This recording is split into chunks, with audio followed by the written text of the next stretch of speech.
Baba Ramdev, allopathy और आयुर्वेद में सामंजस्य कैसे बनाया जाए, ये सवाल इसलिए क्योंकि कई मामले ऐसे भी सामने आए जिनमें डॉक्टर्स ने बताया कि बहुत ज्यादा काढ़ा पीने से लोग बीमार पड़ गए, या फिर डॉक्टर्स का ये भी कहना है कि लोग आयुर्वेदिक इलाज के चक्कर में इतनी देरी कर देते हैं कि स्थिति हमारे हाथ से निकल जाती है। इस पर क्या कहेंगे आप? अच्छा, मैं एक बात बहुत प्रामाणिक रूप से कहना चाहता हूं। दरअसल क्या है, पूरा WHO से लेकर के पूरे फार्मा इंडस्ट्री, पूरी मेडिकल इंडस्ट्री, पूरे हॉस्पिटल, सारे डॉक्टर एक तरफ खड़े हो जाते हैं और बाबा रामदेव को घेरने की कोशिश करते हैं। बाबा रामदेव से कौन सा तुम्हारा बैर हो? हम सबका उद्देश्य है, एलोपैथी हो, होम्योपैथी हो, आयुर्वेद हो, योग हो, नेचुरोपैथी हो, सबसे बड़ी सिंपैथी रोगी के साथ होनी चाहिए। अब कुछ ज्यादा काढ़ा पी ले, ज्यादा तो पानी भी पी ले तो टॉक्सिक हो जाता है, ज्यादा तो घी खा ले तो टॉक्सिक हो जाता है, ज्यादा तो एक्सरसाइज भी कर ले तो भी शरीर को नुकसान करती है।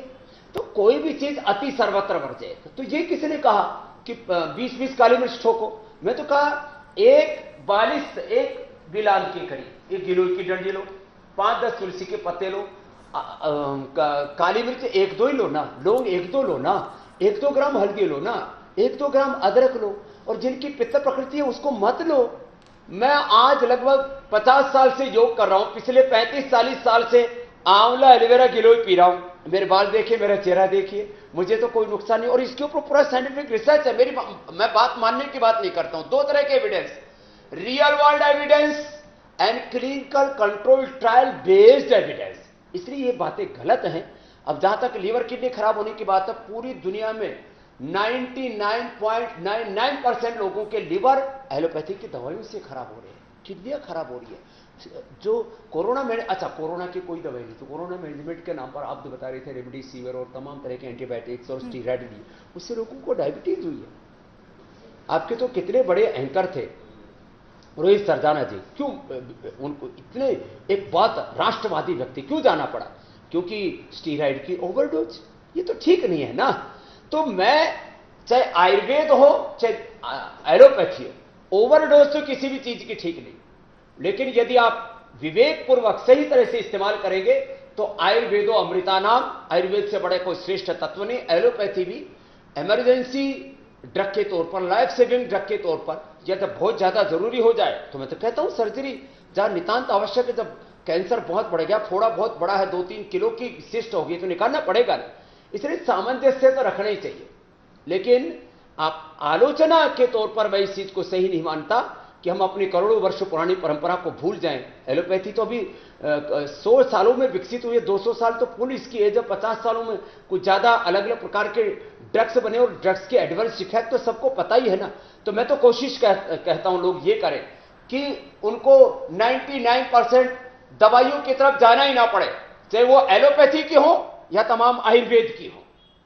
जी मेरी बहन। जी बाबा रामदेव, जैसे कोरोना की पिछली लहरों में ऐसी तस्वीरें आई कि लोगों के मन में अभी भी डर बना हुआ है और कई तरह के सवाल हैं। शुरुआत में जानकारी का अभाव था और आज जानकारी भरपूर है।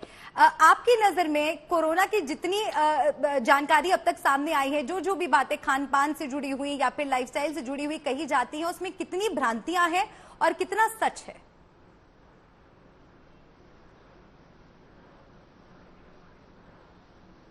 देखो, भ्रांतियां तो बहुत तरह की पूरी दुनिया में कोरोना के नाम से फैली हुई है। अभी भी इतने लोग डर रहे हैं।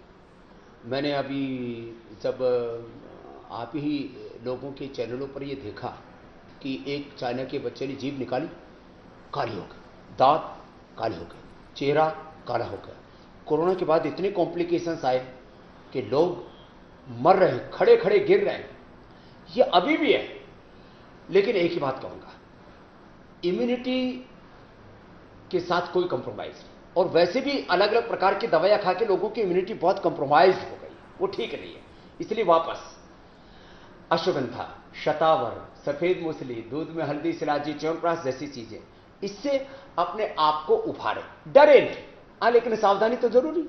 जैसे आज मोदी जी श्रद्धेय स्वर्गीय अटल बिहारी वाजपेयी साहब को श्रद्धांजलि देने पहुंचे तो खुद मास्क पहने हुए थे। तो अब भीड़ भाड़ के एरियो में जाए तो मास्क पहन लें, और मास्क भी अच्छे वाला पहने। हमने एक रिसर्च चालू कर रखा है मेरी बहन, जी। जो ये सस्ते वाले मास्क पहनते हैं उसमें प्लास्टिक के कण अंदर जाकर के लोगों को लंग फाइब्रोसिस हो रहा है। मास्क अच्छी क्वालिटी का पहने, लेकिन जब भीड़ भाड़ के एरियो में अनजान लोगों के पास जाते हैं, आजकल वैसे भी कोरोना छोड़ो ना, सर्दी जुकाम कफ कोल्ड वायरल, उनसे भी तो बच जाएंगे ना।